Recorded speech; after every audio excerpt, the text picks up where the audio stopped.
చరిత్రలోని ఎక్కడా కూడా సంభాజీ మహారాజ్ లాంటి వీరుల గురించి తెలియకపోవడం చాలా దురదృష్టకరమైనటువంటి విషయం. అవును.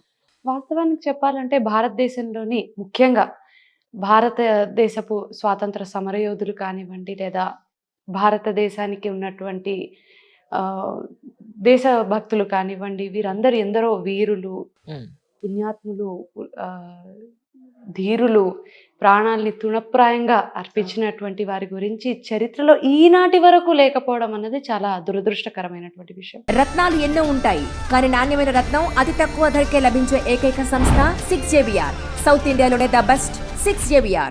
తాజ్ మహల్ కట్టాడని చెప్పని షాజహాన్ గురించి, అంతకుముందు ఔరంగజేబ్ గురించి, వీళ్ళందరి గురించి పాఠ్యాంశాల్లో ఉన్నప్పుడు నిజంగా మన భారతీయుల గురించి లేకపోవడం చాలా బాధ అనిపించింది. మీరు అన్నట్టుగా తాజ్ మహల్ గురించి ప్రస్తావన వచ్చినందుకు చెప్పాలనుకున్నాను. ఇప్పుడు తాజ్ మహల్ అనేది ఒక స్ట్రక్చరల్ మాన్యుమెంట్. అటువంటి మాన్యుమెంట్సే చాలా ఉన్నాయి. So definitely it's an architectural Splendor undoubtedly.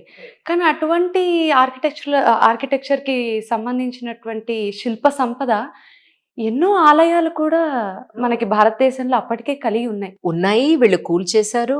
వాటి గురించి చరిత్ర మరి వాటి గురించి ఎందుకు చరిత్రలో ఎక్కడ కూడా ప్రస్తావన లేదు అని పదే పదే మనల్ని మనం ప్రశ్నించుకోవాల్సినటువంటి సమయం ఆసన్నమైందని నేను అనుకుంటున్నాను. అవును. ఇంకా 'చావా' సినిమాకి వచ్చినప్పుడు ఇటువంటి పుణ్యాత్ములు ఉన్నారు. కానీ వారిని ఏ సినిమా వాళ్ళో లేకపోతే ఏ రచయితలో గుర్తించి వారి గురించి రాయడమో, సినిమాలు తీస్తేనో కానీ అటువంటి వీరగాథలు మనకి లైమ్ లైట్‌లోకి రావకపోవడము చాలా బాధాకరం. చాలా బాధాకరమైనటువంటి విషయం. అందులోనూ చరిత్ర పుటల్లోని వీరిని కావాలనే అంతరించిపోయేలా చేయడం కానీ అదే అనిపిస్తోంది నాకు కూడా. ఎందుకంటే చాలా విషయాలు అంటే ఒక ఎస్పెషల్లీ హిందుత్వం గురించి, హిందువుల గురించి ఉన్నవన్నీ కూడా పాఠ్యాంశాల్లో రాకుండా, చరిత్ర గురించి next generations, younger generations, further generations తెలుసుకోకుండా, తెలియకుండా కప్పిపెట్టేస్తున్నారా అనేది డౌట్ వస్తుంది. Disappointing and there is some agenda behind this అని అనిపిస్తుంటుంది ఆలోచించినప్పుడు.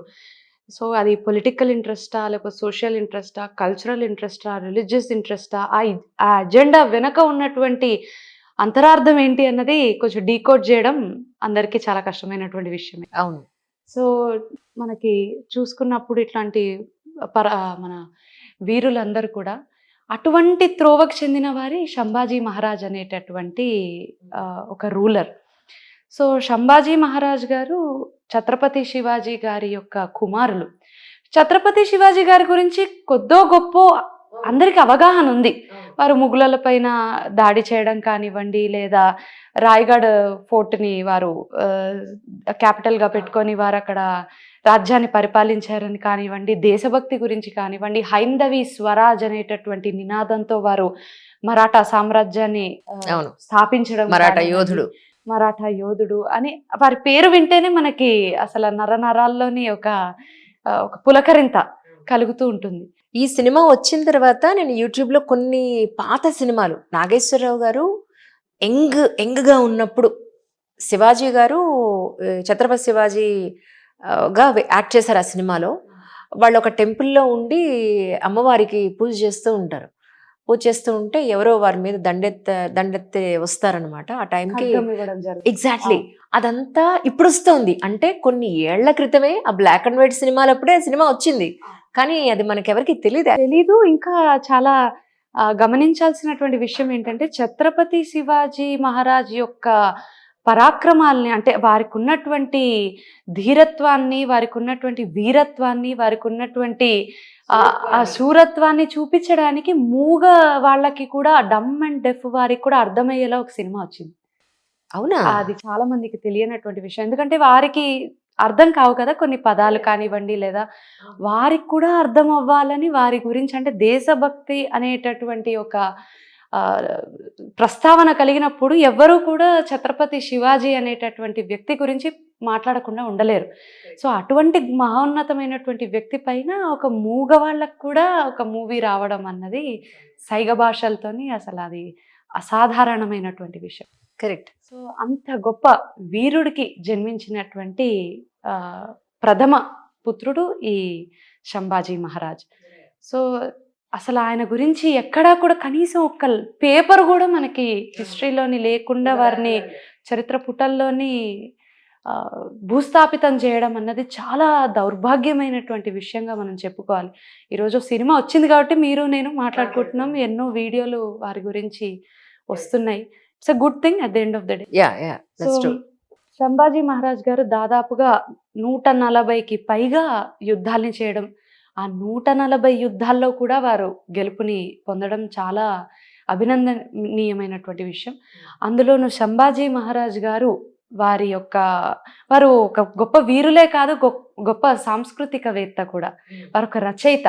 బుద్ధభూషణం అనేటటువంటి ఒక పుస్తకాన్ని వారు రచించడం సంస్కృతంలో. ఎథిక్స్ అండ్ గవర్నెన్స్ గురించి మాట్లాడుతుంది ఆ పుస్తకం.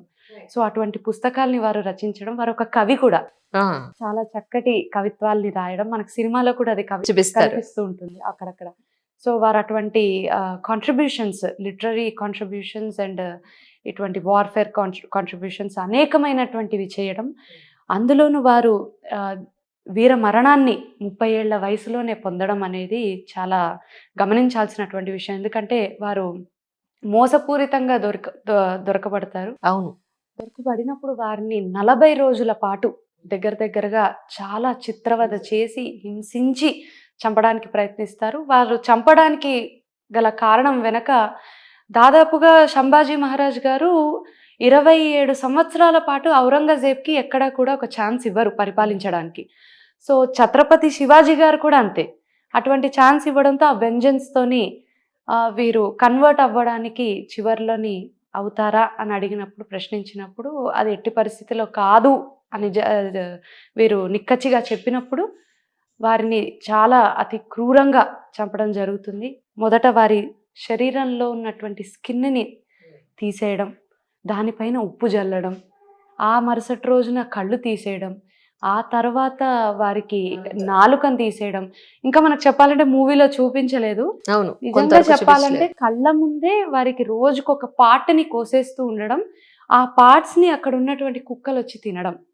ఇంత భయంకరంగా, ఇంత వేధించి, ఇంత క్రూరంగా, ఇంత కిరాతకంగా చంపడం జరిగింది. ఇలా వీరొక్కరే కాదు, ఇలా అనేకమైనటువంటి వీరులు, త్యాగధనులు ప్రాణాలను అర్పిస్తే ఈరోజు మనము ఈ స్వాతంత్రపు గాలుల్ని పీల్చుకుంటున్నాం.